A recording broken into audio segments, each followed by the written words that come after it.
before we start the review, we need to clarify that the Warcraft movie universe is not the same universe as the video game universe. We know this because there's a Warcraft movie prequel book that has its own lore leading up to the events of the movie and is simultaneously the only way to understand anything going on in said movie. I think it's safe to go off the assumption that nobody did their homework that Pulper Blizzard designed, and for the sake of the general audience that can't tell me the difference between a cool Tyrion and a Kirin Tor, I'm going to split this video into two parts. The first video is going to be judging the movie on its own merits, only touching on certain aspects of the source material that I think were used in the writing of this film. The second video is an in-depth look from a Warcraft fan's perspective. Alright, first we need to cast back to 2006. Blizzard is 2 years into their yet bloated cash cow World of Warcraft, and in development of their first of 8 expansions, the Burning Crusade, when they're approached by Legendary Pictures, who negotiate cashing in on the ever-growing number of players while the game is fresh. As we all know, game movies have always been a massive success, so what could possibly go wrong? They bring in Sam Raimi. That's right, Spider-Man trilogy director Sam Raimi, or as he's probably better known, writer and director of the Evil Dead trilogy. Dude just likes trilogies, I guess. Sam Raimi was put on hold for a couple of years before moving on to direct Oz the Great and Powerful. The project is shelved for a few more years until Duncan Jones, son of pop sensation David Bowie, goes up to Blizzard and says, "I made Moon and Source Code. And I play Warcraft. Can I make Warcraft movie, please?" And Blizzard says, "Yes." So Duncan Jones got to writing. But we can see the issue from the offset, that the original Warcraft game came out over 20 years ago, and that World of Warcraft was kicking off its 4th expansion at this point to a steadily declining player base. And Blizzard wanted the movie to be set at the opening of the first portal. And Duncan Jones said when pitching to Blizzard that he wanted equal representation from orcs and humans. You know, because green lives matter too, I guess. All this, plus no doubt massive meddling for Blizzard and Legendary Pictures throughout writing and filming, plus his father's diagnosis of liver cancer must have been very hard on Duncan Jones. So the writing is already doomed, but in an effort to stay consistent, they decided to give a similar treatment to all of the pre-production. To explain what I'm talking about, I made this handy family tree to help me demonstrate what I think was a massive oversight. We can see from this crude flowchart that they decided to make no two-person from Storwind the same nationality. Well, at least the wizards are local. Just to be clear, I don't think this has anything to do with force diversity, and I was very much for having a more colourful cast than what would have been expected from a more accurate Warcraft movie. So making Varys and Lady Taria darker than 50 Shades of Albino, that is the Warcraft games, was a good move, both because neither character was a blackwash, and both characters could be important without making up new characters. But for some strange reason, they decided to make Lothar and Lady Taria brother and sister. You are my sister first. And for how little it contributes to the story, it seems an odd inclusion.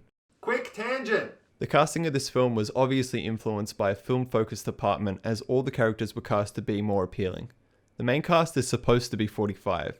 Lothar is supposed to look like this, and this is seen most in Morose, who is described as an ancient-looking man held together by magic, or more accurately described as a hairless weasel, but instead we get Callum Renee. The character design and costume design is actually something I can give the film praise for, but don't get too comfortable. The orcs in this film are utterly amazing, even down to the rippling muscles of the green orcs compared to the smoother skin of the brown orcs, which is a detail 95% of the people wouldn't have noticed. Speaking of obscure, they put in green Grom Hellscream in the film at least 3 times. I just think they're neat. CGI is extremely expensive, and especially at this quality, and with how many different characters they made, it is amazingly commendable.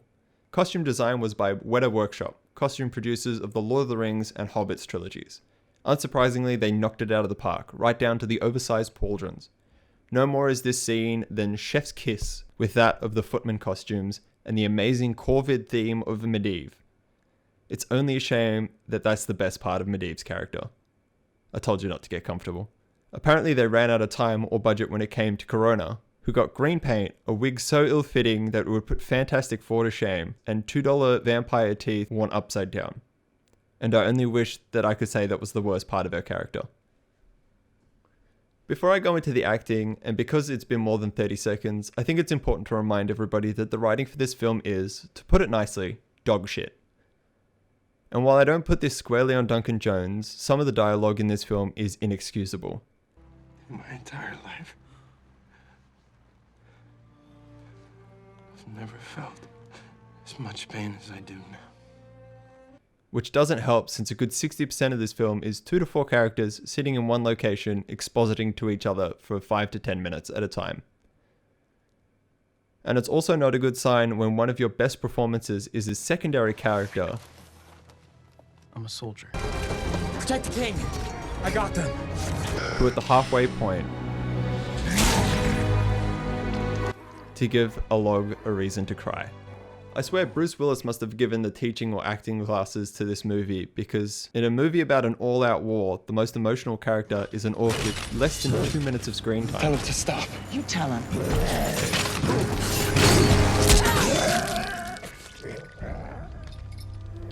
Although I do have to give commendation to the best scene in the movie. I get chills every time. And nowhere is more potential squandered than... You must summon the Guardian. Only the king summons a guardian. Majesty, I urge you to engage the Guardian with all haste. The Guardian is summoned. So Grand Magus Medivh, Guardian of Tristfall and Lord of Karazhan, is an insanely interesting character, and there's so much that they could have done with him. I cannot recommend the book The Last Guardian enough. Easily one of my favorite books, and not just the Warcraft franchise, but one of my favorite books of all time. Quick recap to catch anybody who doesn't know what's up. Guardian is not just a name, but a power. A Guardian has the power of 10 plus wizards and is devastatingly powerful. Medivh was given this power while simultaneously being possessed by Sargeras, the strongest demon in the universe. The demon slowly takes over Medivh's body.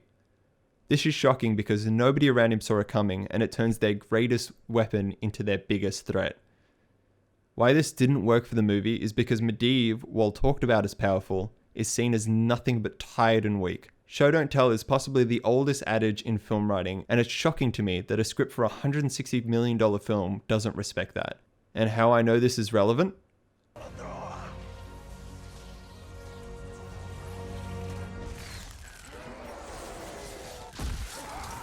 Coincidence? I think not! I wanted to bring up Khadgar because I think this is indicative of the issues of the writing of this film. Khadgar has about 30 mentions of his backstory, none of which are ever expanded on.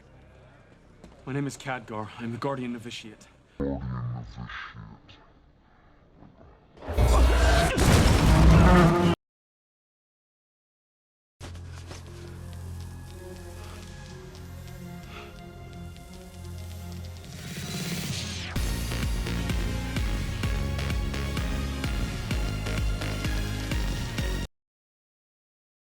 As I like to think, I'm here to teach above all else. Here is a quick lesson to all screenwriters out there. Don't do this. If it's not relevant to the story you are telling, don't put it in. Backstory is only important if it's leading up to something in the future. For example, Khadgar talks about how he was given to the Kirin Tor when he was 7, separated from his family, and he emphasizes brothers and sisters. To the Kirin Tor when I was 6 years old. That's the last time I saw them. Or any of my brothers and sisters. If, say, there were scenes where Khadgar began to see Medivh as a father figure, they bond and they get close. You did well today. Only to blind Khadgar to the truth that his new paternal influence is a planet-sized demon bent on destroying his world. It would have been even more devastating twist than it already was. Just a quick interrupt, but I thought this was important to mention that this is the climax of the film, the absolute end of the film where we've seen Sargeras is appearing for the first time, and they decide to make a joke out of it. And it just throws away any kind of impact that they were trying to add to this scene. Because there is simply not enough time to flesh out 11 main characters in this story. Any backstory is pure exposition and is boring. So how do you fix it? Well, it's easy to say how do you fix it, but not knowing all the backstory of the pre-production and all parts of the development of this film, it's hard to say where everything started to go wrong. But assuming I had full control and no external influence, it's pretty easy to fix. All you have to do is trim the fat. No Callan, no Draka, no Orgrim, no Garona, no Taria, no Aladai. It's Lothar, Khadgar, Drutan, and Medivh versus Blackhand, Gul'dan, and Medivh. The story follows Khadgar and Durotan instead of Lothar. Khadgar works with Magus Medivh, and they bond, occasionally checking in with a concerned Lothar, who asks Khadgar to keep an eye on his longtime friend Medivh, but Khadgar doesn't see the issue. Eventually, Khadgar notices some weird things going on and starts reporting to Lothar more directly, and more often. Discovering that Medivh let the orcs in, he needs to be stopped. Khadgar has to make the ultimate decision of betraying his master, who he's grown to love. Meanwhile, I am Duratan, chieftain of the Frostwolf clan. Gets a summon that all the orc tribes are being amassed once again for battle. Duratan explains that all the Draenor have already been slaughtered, and he makes sure to put emphasis on the word slaughtered. There is no more war to fight. The messenger tells him that it's an order from the war chief Blackhand. Duratan arrives, and the intro runs the exact same, except instead of the Draenor speaking with Garona, they appeal to Duratan, who gives them a sympathetic ear while Gul'dan treats them as fuel. The orc story would have been similar from there, except Gul'dan is not the leader, Blackhand is. Blackhand calls the shots, and Gul'dan is the secret mastermind that pulls the strings with the rest of the warlocks. Yes, there are more warlocks now. Duratan is forced to do Gul'dan's bidding to keep Gul'dan from killing his clan, but do as little of it as he can to save his own soul. Eventually rallying discontent towards Gul'dan before having his camp burnt down in the night, and he and his clan are forced to flee into the mountains and never return. Meanwhile, the orcs are sent to war against Stormwind. Include scenes that compare and contrast the two stories while having some convergent events that affect both parties at the same time, and you still have an impartial view on both of the humans and the orcs. They even get equal screen time, and there are heroes and villains on both sides. In conclusion, the Warcraft movie had possibly the worst development of any film to date. The fact that there was a movie at all is the most shocking part. Demand for Warcraft was at an all-time low at the release of the movie, and as of 2015, Blizzard stopped publishing player numbers due to the record losses in player retention.